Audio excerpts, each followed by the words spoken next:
Welcome back to GamecocksOnline.com. I'm joined by head coach Tom Mendoza after a big win to open the weekend for the Gamecocks' final non-conference weekend of the season, taking down Maryland in 5 sets. Coach, it seemed like whoever had the ball serving last was going to get the win tonight. Two really strong serving teams that are very aggressive. How do you feel the team handled the adversity tonight at home? Well, I think both teams had to serve aggressively because anytime that Maryland was able to get their middles involved offensively, we were having a hard time stopping them from scoring points. So we had to serve aggressively and try to simplify their offense. And when we were able to do that and get good digs transition, we were successful. They were serving aggressively as well and scoring some points on serve.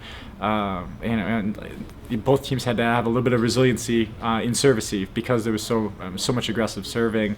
It was a missed serve and then all of a sudden a bullet at them at our passers, and I thought our passers did a good job of just trying to recover if they had a bad rep and come back and give our offense a chance in serve receive. And like you said, we were just the last team to kind of do that at the end of the 5th set. But there were times of the match where it was a little sloppy. Both teams were sloppy, and there was times of the match where it was really high level volleyball. But at the end of the day, we were able to get a good win against a really good team.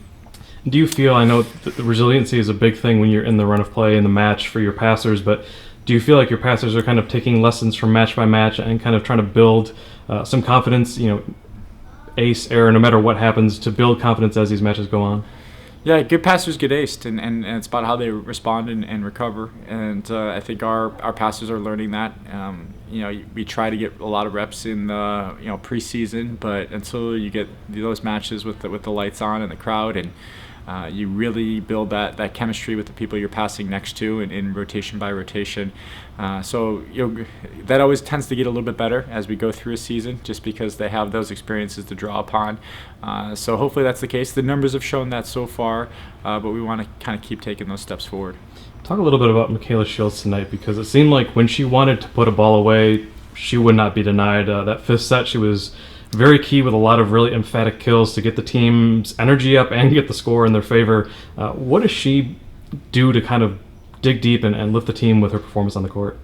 Yeah, I'm really proud of Michaela because she didn't play a great first set up until the end, and she was able to work through it. And I think that's something that great players have is again, they don't feel sorry for themselves. They just fix the problem and gradually get better. And I thought she got better and better as the match went on, especially after struggling a little bit in the first set with her rhythm offensively. And not getting as many blocks as she wanted to early, but she was able to make corrections. She was able to really impact the game in the 2nd set behind the service line and go on that run to close out or catch up and then close out the 2nd set.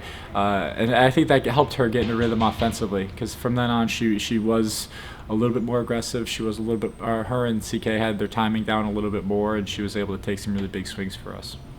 And as you go through the weekend now, it's kind of an unusual format to the weekend. You don't play it all tomorrow, and then you play 2 on Sunday. So how are you going to be able to use this extra time on a Saturday to prepare and get ready for 2 more really big matches on Sunday? Well, there's always something that you could point to be uncomfortable, and for us, we're going to start getting into SEC play where we play a lot of Fridays and Sundays. So it's a good format for us to play a match Friday and then recover, learn from our match, get ready to scout the next opponent, and then play a match Sunday. Kennesaw is a great team. They've been building their program. If you look over the last 3 to 5 years, what they've been able to do, it's been really impressive. We're gonna get more of our focus. Coaches have been scouting them, but from a team standpoint, we'll get our focus to Kennesaw starting tomorrow morning, and we'll get ready to hopefully keep defending our home court and stay undefeated and keep sending our fans home happy, because they're giving us a lot of energy and helping carry us through this night.